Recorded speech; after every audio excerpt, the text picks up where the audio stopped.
You might have noticed that if you are trying to boil a lot of water, it takes longer than if you only wish to boil a small amount of water. This is all because of something called heat capacity. Keep watching to learn more.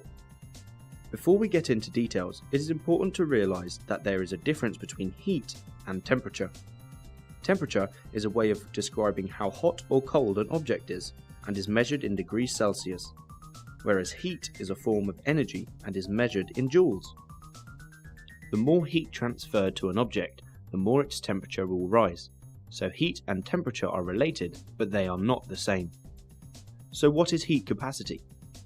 The heat capacity of a substance is defined as the amount of heat required to raise the temperature of a material by 1 degree Celsius.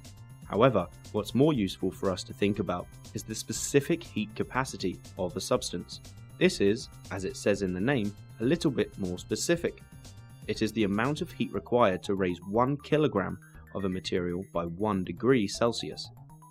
Different materials have different known specific heat capacities, but we aren't always given a table like this, so we need to know how to calculate specific heat capacities ourselves.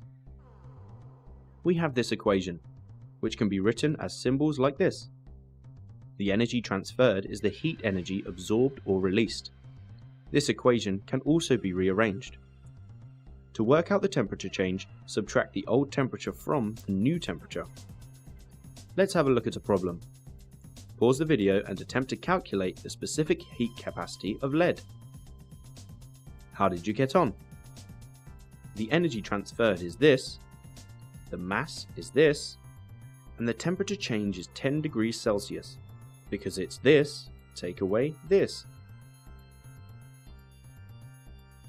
Using the rearranged equation, substitute in the values and we get 128 joules per kilogram Celsius. Here is another practice problem. Pause the video and attempt to calculate the energy transferred to the lead. Did you get it right?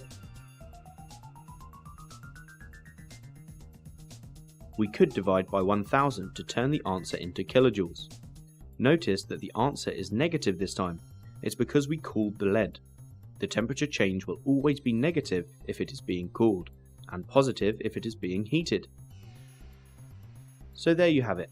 To summarize, specific heat capacity is the amount of energy needed to raise 1 kilogram of a substance by 1 degree Celsius.